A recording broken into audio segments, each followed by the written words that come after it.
Question number 8 है students हमारे पास describe the various forces responsible for keeping the particles together in the following elements and compound and their effects on physical properties in making use of following data. यानी कि students आपने क्या करना है, data use करना है और आपने बताना है कि कौन सी फोर्सेस कौन से सब्सटेंस के अंदर ज्यादा डोमिनेंट होगी। सबसे पहले स्टूडेंट्स हम कंपेयर कर लेते हैं नियॉन और आर्गॉन को। तो स्टूडेंट्स हम इनके मेल्टिंग पॉइंट की तरफ देखेंगे। स्टूडेंट्स आप नियॉन के केस में देख सकते हैं कि मेल्टिंग पॉइंट ज़्यादा लो है as compare to that of argon.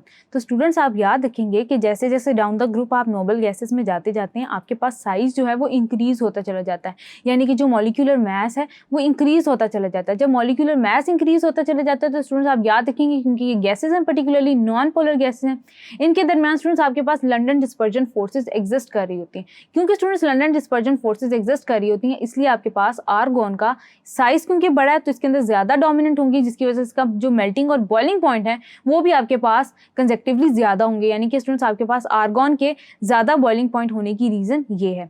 Then students आपके पास आ जाता है वाटर, और वाटर को आप कंपेयर कर लें नियॉन और आर्गॉन से। स्टूडेंट्स आपके पास अच्छी तरह से आपको पता है कि इसका जो मेल्टिंग पॉइंट है वो 0 डिग्री सेल्सियस है, बॉइलिंग पॉइंट 100 डिग्री सेल्सियस है।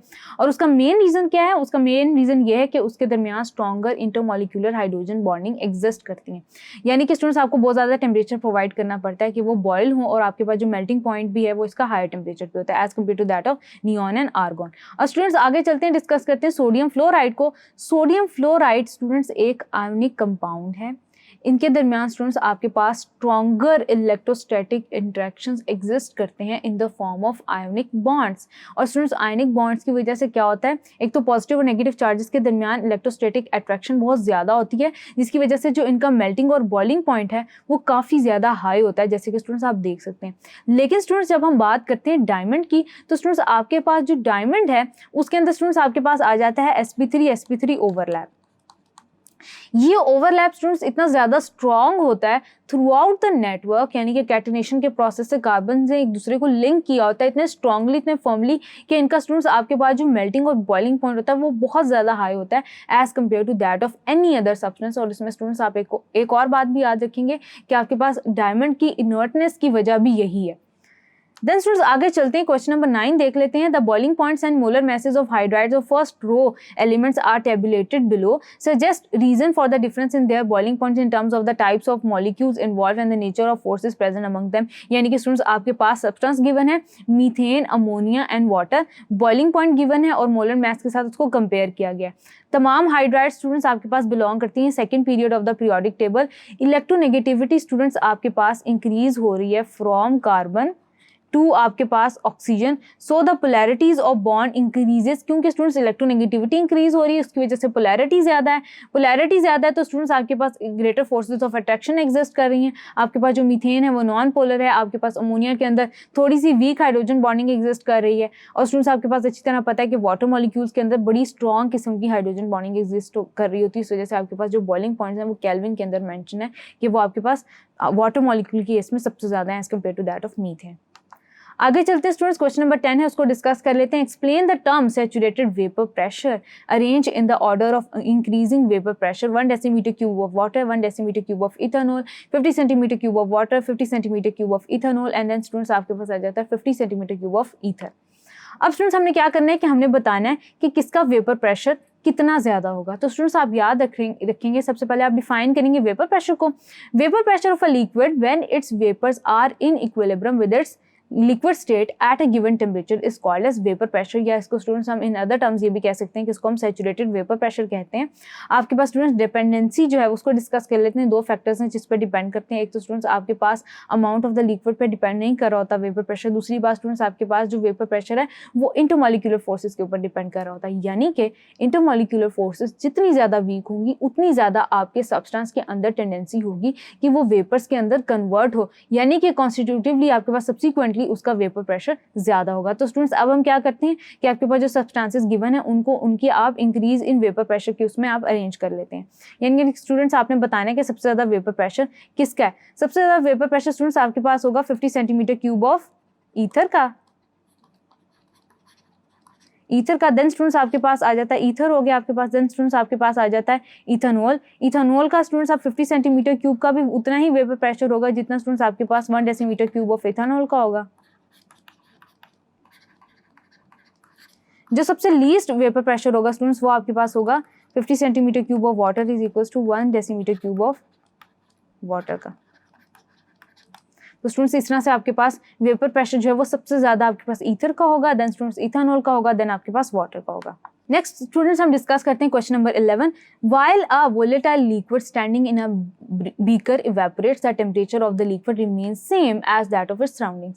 If the same liquid is allowed to vaporize into atmosphere in an insulated vessel, its temperature falls below than that of its surrounding. Explain the difference in behavior.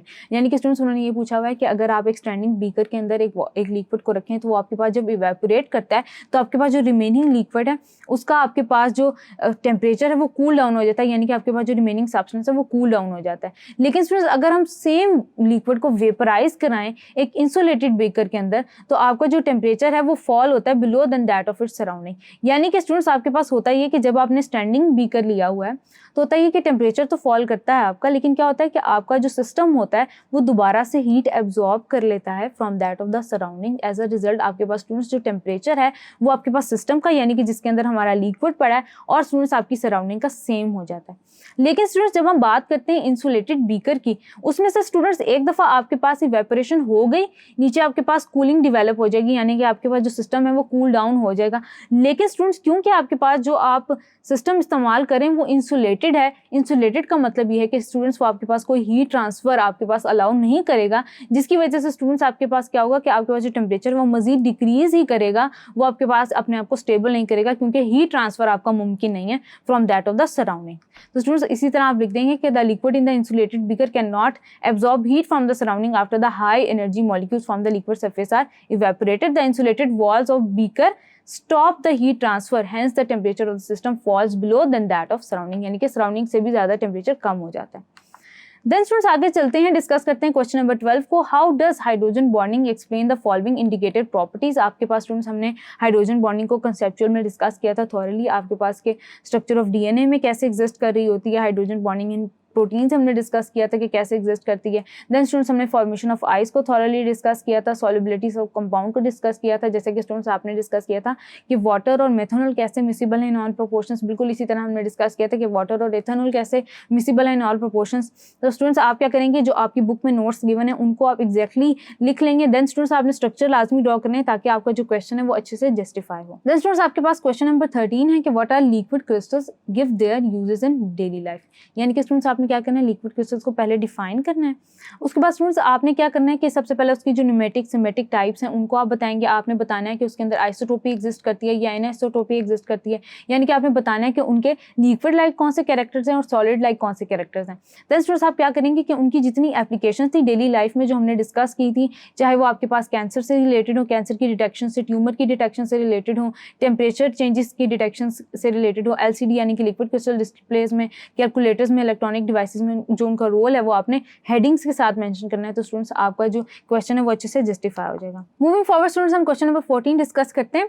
Explain the following with reasons evaporation causes cooling. तो students आपको अच्छी तरह से पता है कि आप students क्या होता है कि कूलिंग कैसे होती है कि आपके पास कोई भी सरफेस है, चाहे वो आपकी बॉडी सरफेस है, स्टूडेंट्स क्या होता है कि आपके पास जो हाई एनर्जी वाटर मॉलिक्यूल्स होते हैं वो सरफेस से मूव करते हैं। सबसे पहले तो स्टूडेंट्स वो अपनी इंटरमॉलिक्यूलर जो अट्रैक्शंस होती हैं उनको ओवरकम करते हैं, जिसकी वजह से स्टूडेंट्स क्या होता है कि एनर्जी या हीट एब्जॉर्ब होती है। उसकी वजह से स्टूडेंट्स आपके पास सिस्टम जो है वो कूल हो जाता है। Temperature is the measure of average kinetic energy of molecules. The high energy molecules escape from the surface of liquid so that there is lowering of average kinetic energy of remaining molecules and as a result जो temperature है liquid का वो fall कर जाता है, जिसकी वजह से स्टूडेंट्स आपके पास जो इवेपोरेशन होती है it causes cooling. Then students आपके पास पार्ट 2 आता है, evaporation takes place at all temperatures. तो स्टूडेंट्स आपके पास जो इवेपोरेशन का प्रोसेस है वो लिटरली हर टेम्परेचर पे हो रहा होता है। सरफेस फिनोमेनन है जिसकी वजह से स्टूडेंट्स ये हर टाइम हर टेम्परेचर के ऊपर हो रहा होता है। हाई एनर्जी मॉलिक्यूल्स आपके पास एनर्जी गेन करते चले जाते हैं, अपनी जो इंटरमॉलिक्यूलर अट्रैक्शन है वो ओवरकम करते चले जाते हैं और एस्केप आउट करते जाते हैं। As a result students by increasing the temperature the rate of evaporation increases. Then students आगे चलते हैं, आपके पास पार्ट 3 डिस्कस करते हैं।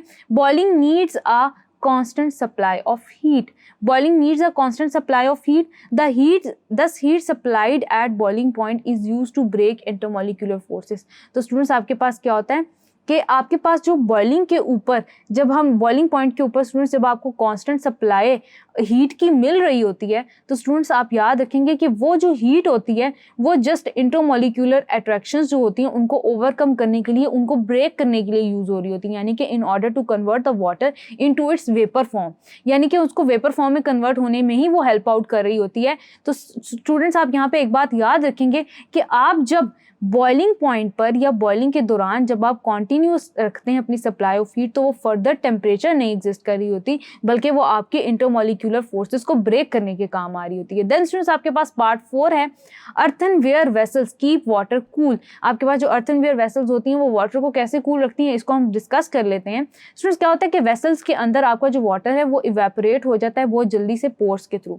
अब कूलिंग की वजह से स्टूडेंट्स आप क्या होता है, इवेपोरेशन की वजह से कूलिंग हो जाती है, क्योंकि स्टूडेंट्स आपके पास हीट एनर्जी यूटिलाइज हो रही होती है इस पूरे प्रोसेस के अंदर। एज अ रिजल्ट स्टूडेंट्स आपके पास कूलिंग होती है। Since this energy is taken from the water itself, it leads to the lowering of temperature in the remaining amount of water. तो आपके पास स्टूडेंट्स इस तरह से जो टेम्परेचर है वो कूल और लो हो जाता है और वाटर आपका कूल रहता है। देन स्टूडेंट्स आपके पास 5 है, one feels the sense of cooling under the fan after bath. Students को हम डिस्कस कर चुके हैं कि आपकी जो बॉडी है वो ऑलरेडी मॉइस्ट होती है आफ्टर टेकिंग अ बाथ। तो स्टूडेंट्स होता है कि वाटर मॉलिक्यूल्स होते हैं वो क्या करते हैं कि आपकी बॉडी में से हीट एब्जॉर्ब कर रहे होते हैं, और वो एनर्जी स्टूडेंट्स क्या करते हैं, एब्जॉर्ब करके इंटरमॉलिक्यूलर अट्रैक्शंस को ओवरकम करके स्टूडेंट्स वो क्या करते हैं, आपके पास एटमॉस्फेयर में चले जाते हैं और स्टूडेंट्स एज अ रिजल्ट आपको कूल फील होता है। देन स्टूडेंट्स आपके पास है number 6, dynamic equilibrium is established during evaporation of a liquid in a closed vessel at constant temperature. तो स्टूडेंट्स इस फिनोमेना को तो हमने सिंपली डिस्कस किया हुआ है कि आप एक बीकर लें और उसके ऊपर लिड लगा लें अगर, तो स्टूडेंट्स आपके पास क्या होगा, इवेपोरेशन होने लगेगी सबसे पहले।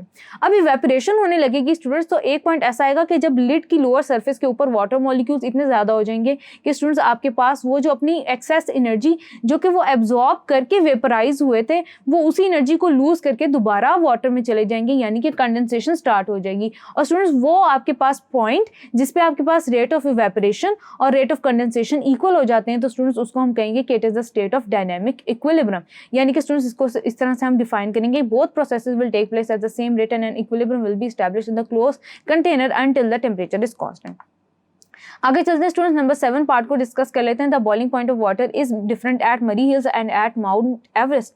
तो स्टूडेंट्स याद रखिएगा कि आपके पास जो एक्सटर्नल प्रेशर है वो माउंट एवरेस्ट पे डिफरेंट होता है और मरी हिल्स पे डिफरेंट होता है, जिसकी वजह से जो है ना ये डायरेक्टली अफेक्ट कर रहा होता है बॉइलिंग पॉइंट को। इस वजह से स्टूडेंट्स आपकी मरी हिल्स पर और माउंट एवरेस्ट पे जो बॉइलिंग पॉइंट्स होते हैं उनमें डिफरेंस आता है, क्योंकि एक्सटर्नल प्रेशर डिफरेंट होता है।